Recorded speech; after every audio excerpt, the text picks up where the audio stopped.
দিন হয়ে গেছে অনেকেরই হেল্প করে ডোনেশন দিয়েছেন স্বপ্না ফাউন্ডেশন স্ক্যানার লাগাইছিলাম আমরা, ওইটার মধ্যে অনেক মানুষের ডোনেশন দিয়েছেন। দেখাই দি স্টেটমেন্ট, দেখাই দি কত। এই দাঁড়াও, আগে তোমার সাপোর্টে আমি অনেক ভিডিও বানাইছি, কিন্তু আজকের ভিডিওতে স্টেটমেন্ট আমি তোমার আসামে যে গেছি আমরা প্রায় 1,99,620 টাকা আমরা ডোনেশন আইছে। 1,99,000 টাকার উপরে সাধারণ মানুষ তাদের স্ক্যানারে দিছে আসামের মানুষের হেল্প করার লাগে। এখন কথা হয়েছে কি আসলে ওই টাকাগুলি দিয়া তারা কি করছে, খরচ হয়েছে আমরা কইয়া দিই। আমরা যেমন গেছে পেট্রোলের মধ্যে 25,000, ওই দেহ গাড়ির মধ্যে পেট্রোলে ডুয়ে লাগছে 25,000 টাকা। তোমরা থার গাড়ি নিছো কিরে? তোমরা ভুল হয়েছে, থার গাড়ি না নিয়া তোমরা একটা হেলিকপ্টার লয়ে যাইতা। সাধারণ মানুষ কত কষ্ট করে তোমরা স্ক্যানারে টাকা দিছে আসামের যে খারাপ পরিস্থিতির মধ্যে যে মানুষগুলি বিপদে আসলো তারা হেল্প করার লাগে, আর তোমরা গাড়ির মধ্যে পেট্রোলে ডুয়ে লাগছো 25,000 টাকা। ওই যে আগে আমরা আসাম গেছিলাম তো। হ্যাঁ আমি জানি আমার আজকের এই ভিডিওটা দেখার পর তোমার কাছে বেশি একটা ভালো লাগতো না। হ্যাঁ কোনো একটা সময় কিন্তু আমি তোমার সাপোর্টও ভিডিও বানাইছি, তার মানে এই না তুমি যা মন চাইবো তা করবা, আর যে কোনো সময় তোমার নিয়ে আমি সাপোর্টে ভিডিও বানাও। আমার কাছে যেটা ঠিক মনে হয় আমি ওইটা নিয়ে ভিডিও বানাই। কে ভালো পাইবো কে খারাপ পাইবো এটা আমি চিন্তা করি না। ঠিক বলেছিস।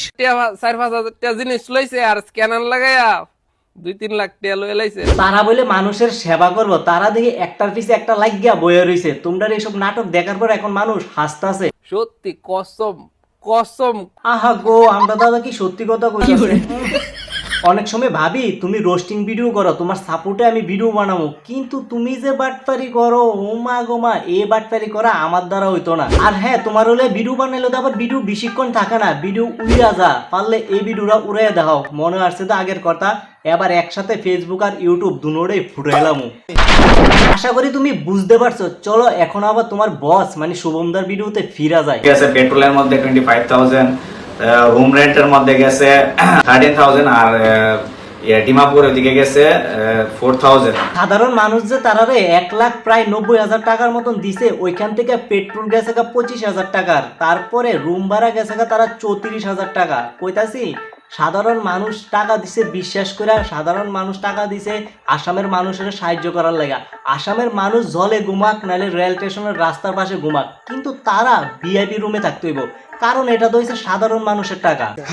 টাকা কামাই করা কতটুকু কষ্ট যারা দিন আইনা দিন খা তারা বোঝে। আর তোমরা ওই দাঁড়াও আরো আছে, খানার পিছনে জানি কত গেছে, খাবারের ভিতরে গেছে 14,000 টাকা। 3 দিন না 4 দিন আসলো, তারা 3 জন মিললা 14,000 টাকার খাওয়ানে খাই লাইছে। মুখ দিয়া খাইছো না কি মাল রে ভাই। তো নমস্কার বন্ধুরা, আমি জানি আমার আজকের ভিডিওটা তোমার কাছে ভালো লাগতো না, কারণ আমি তো ছোট ছোট কিছু পয়েন্ট লয়ে সেটা কথা কইতাছি। শোনো, সাধারণ মানুষ আছে না তোমরা বিশ্বাস করে টাকা দিছে এইভাবে ঘোরাফেরা খাওয়া দাওয়া হোটেলে থাকা এসবের লাগে না। তুমি যদি বিশ্বাস না করো, এই যে মানুষ কষ্ট করে সেটা টাকা কামাই করে, তারাও কিন্তু তোমরা স্ক্যানারের মধ্যে টাকা দিছে, সাধারণ মানুষ টাকা দিছে, এটা ভাববা যে আসামে যারা বিপদ আছে তারা হেল্প করার লাগে। হ্যাঁ তোমরা হেল্প করছো, কিন্তু যেভাবে টাকা নষ্ট হয়েছে আমার থেকে মনে হইতেছে তোমরা নেক্সট টাইম যদি এরকম ভিডিও করো স্ক্যানার দাও, সাধারণ মানুষ টাকা দিতই না। তুমি বিশ্বাস না করলে ভিডিও বানাই রেখো। ঠিক বলেছিস। এটা আরো অনেক এক্সট্রা অনেক গেছে, এটা আমার হিসাব নাই, এটা আমি ধরছি না। হিসাব কেউ লাগলে আয়ো আমি হিসাব দিয়ে দেবো। হিসাব লাগলে দাদার বাড়ি যেও, দাদা ভালো করে জানে হিসাবের লেগে তো দাদার বাড়ি কেউ যাইতো না। হ্যাঁ রে, আমি বাঙ্গাসুরে একটা মোবাইল দিয়ে ভিডিও বানাই, তারপর আজ পর্যন্ত ওই নাও আমার একটা স্ক্যানার দিছি ভিডিওতে, সবাই আমার 1 টাকা করে দিয়ে দিও। আমি একটা আইফোন ফুটকি কিনতাম, এই ফুটকি কিন না দাদার হিসাব আছে না দাদা। গেছি আমরা প্রায় 1,99,620 টাকা আমরা ডোনেশন আইছে। ডোনেশন করছি যে 86,000 ডোনেশন করছি। তারপর বাবা 86,000 টাকা ওইখানের মানুষের দিছে, মানে সাধারণ মানুষ তারারে যত টাকা দিছে এর অর্ধেক টাকাও না। কইতাছি এই টাকাটা কিতা দিছে, একটা কাজ করতা একটা হেলিকপ্টার রিজার্ভ লইয়া লাইতা, রিজার্ভ চলে আসে না বাইতে এইতে সুবিধা হইলো বলে। আমি জানি এটা আমার নিউ আইডি, বেশি মানুষের ভিডিওটা দেখতো না, কিন্তু তোমরা যদি চাও তাহলে কিন্তু ভিডিওটা অবশ্যই সবার কাছে গিয়া পৌঁছাইবো, কারণ তোমরা যদি শেয়ার করো তাহলে আমার ভিডিওটা সবার কাছে গিয়া পৌঁছাইবো। আর হ্যাঁ তারার হিসাবটা দেখার পর আছে না আমার কাছে খুবই খারাপ লাগছে। তোমরাই কও যেভাবে টাকাটি খরচ হয়েছে ওইভাবে খরচ করাটা কি ঠিক হয়েছে? তোমরা মতামত কিন্তু কমেন্ট বক্সে অবশ্যই জানাবে। আর হ্যাঁ কমেন্ট বক্সে কিন্তু আমার স্ক্যানার দেওয়া আছে, সবাই কিন্তু একটা করে দেওয়া যাবে না, মানে আইফোন ফুট কি নাম ফুট কি বলে।